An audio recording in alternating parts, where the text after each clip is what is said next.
religiosidad colonial en esta ciudad, al epistolario de algunos obispos chilenos que gobernaban la diócesis, o a las visitas de los prelados al territorio cuyano, o los métodos de evangelización entre los huarpes, por mencionar algunos, fueron jalonando nuestro camino en la investigación. Y lo que une al conjunto de aquellos trabajos que culminaron en la tesis doctoral, hoy este libro que quiero compartir con ustedes, es, además de tratar cuestiones eclesiásticas en territorio cuyano, el enfoque metodológico particular a partir de un determinado marco de referencia desde el cual optamos posicionarnos, perspectiva que es indudablemente un camino posible, aunque de ninguna manera el único. El título del libro adquiere sentido dentro del tema mayor que es el de la acción desplegada por la institución Iglesia Católica en Hispanoamérica a partir de 1492 y ligado a la organización eclesiástica chilena durante los siglos coloniales a partir de la creación del Obispado de Santiago de Chile en 1561, al que quedó sometida Cuyo en aquellos siglos, desde la fundación de sus tres ciudades, primero indudablemente la de Mendoza, en el mismo año. Especialmente tiene que ver con los mecanismos de acción y control eclesiástico que llevó adelante la diócesis de Santiago, sobre todo en Mendoza, en la etapa colonial. Y pusimos el foco de nuestra atención en dos de los acontecimientos eclesiales fundamentales o dos herramientas con las que contaban los obispos en el gobierno de las diócesis hispanoamericanas, organizadas bajo la luz del Concilio de Trento y de la legislación real. Esos dos instrumentos de control eran los sínodos y las visitas pastorales. Sínodos eran aquellas asambleas eclesiásticas del obispo con su clero, también podían ir laicos, pero fundamentalmente con su clero, para atender y legislar sobre las cuestiones que interesaban a la evangelización, a la moral, a la doctrina y a la reforma de las costumbres. Y las visitas eran una de las obligaciones que tenían los prelados, que aquí en América trató de suavizarse un poco la exigencia de hacerlas cada 2 años, y entonces pasaron muchos años sin poderse hacer, en las que el obispo recorría su diócesis, tomaba contacto, hacía cumplir las disposiciones sinodales o miraba para después legislar en un futuro sínodo. Estudiar desde diferentes perspectivas y disciplinas este tipo de normas y herramientas, cotejarlos con otras fuentes, permite ampliar el conocimiento sobre las instituciones eclesiásticas, los discursos normativos y también las prácticas religiosas, sin olvidar lo singular de un contexto local. De manera más especial nos enfocamos en una de estas obligaciones pastorales, las visitas,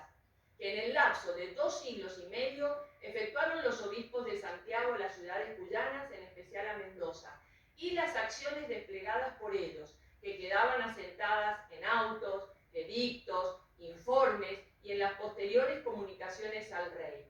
En estos documentos, verdaderos informes pastorales, se dejan ver, además de los aspectos eclesiales, la realidad cotidiana de los diferentes pueblos y asentamientos, porque la visita le permitía al obispo conocer su feligresía e intentar remediar los males que podían aquejarla. Se tomaba nota de lo observado y de lo que era necesario corregir, tanto referido a las cosas como también a las personas, laicos y sacerdotes.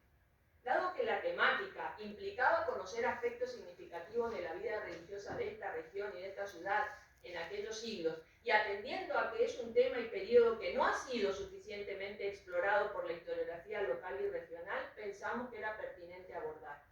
Notamos desde el inicio que en la historiografía referida a la región cuyana no existían ni no existen hasta el momento suficientes estudios que traten sobre estos aspectos del accionar eclesiástico en aquella época. Por lo demás, las cuestiones referidas a la vida socio-religiosa de Mendoza en la etapa colonial han sido abordadas de manera parcial en investigaciones y alcanzan algunas temáticas en particular. Pero, por ejemplo, la última parte del siglo XVI y el siglo XVII mendocino, sobre todo, constituía un espacio por llenar. Obviamente debemos reconocer que las grandes obras que estudiaron la historia de la Iglesia en Mendoza, la de José Aníbal Verdaguer y la de Cayetano Bruno, uno en la década del 30 como Verdaguer, y a partir de la década de 1960, y diferentes las dos, pero muy ricas las dos, son prácticamente las únicas que tratan de manera exhaustiva, descriptiva, a veces apologética también, con profusa documentación, sobre todo la la de Bruno, el desarrollo eclesial en Cuyo durante los siglos hispánicos y más también. Sin embargo, nuestra perspectiva pretendía ser diferente, como ya diremos. Atendiendo a ello, nos planteamos tres hipótesis en el libro. La primera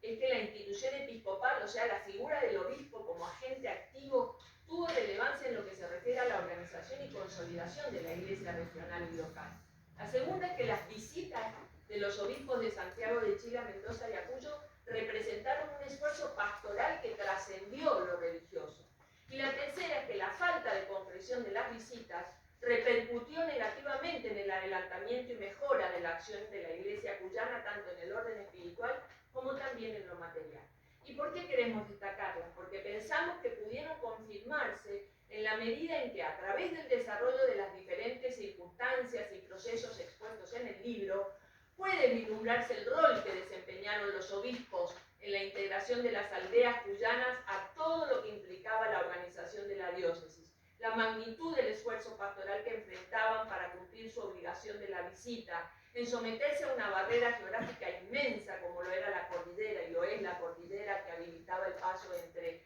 meses de marzo, con suerte, y noviembre, y transitar para transitar por aldeas, parajes, desiertos, para instruir a los párrocos, para organizar las parroquias, para proveerlas de todo, para edificar, para administrar sacramentos, para amonestar, para convertir, decidir, organizar, en fin, integrar, gobernar, pastorear. Obispos activos que, cuando no pudieron completar su obligación, exponían a la región cuyana mayores debilidades y postergaciones de las que ya tenía.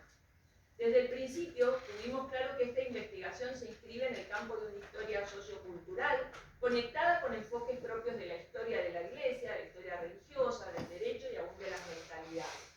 ¿Por qué? Porque, sin pretender hacer de este libro algo estrictamente alineado a la historia de la Iglesia, y no porque descreamos de la historia de la Iglesia, sino porque buscábamos otra cosa, buscábamos más bien interpelar al fenómeno de la religión para que nos hablara de una sociedad en un tiempo y en un espacio determinado. Es decir, indagar sobre las formas que adoptó la religión católica, las manifestaciones fenomenológicas de la religión, porque todo aquello que tenga que ver con el fenómeno de la religión es importante para que nos hable de determinada cultura. Y en nuestro caso más todavía, porque precisamente la religión católica fundamentaba la sociedad de la época.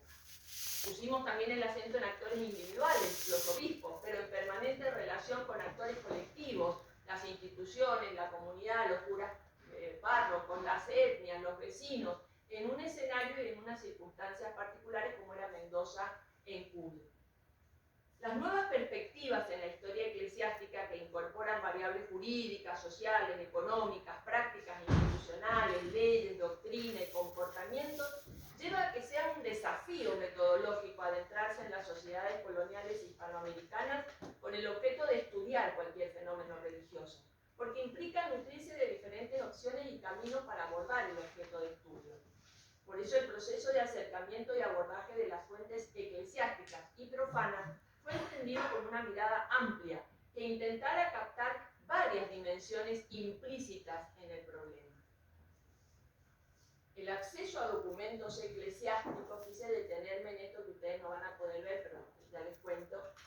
en general no es sencillo, porque los archivos que los guardan son en su mayoría de acceso restringido. En el archivo histórico del Arzobispado de Mendoza, afortunadamente, se encuentra el libro de visitas a la parroquia matriz de la ciudad entre 1665 y mediados del siglo XVIII, una de cuyas páginas es este auto de visita, como se puede leer en el margen superior izquierdo. Empieza así: en la ciudad de Mendoza, en tantos días de mayo, el obispo de Santiago, Fray Diego de Guamán Soro, y la anotación. Así son las más de 100 páginas que tiene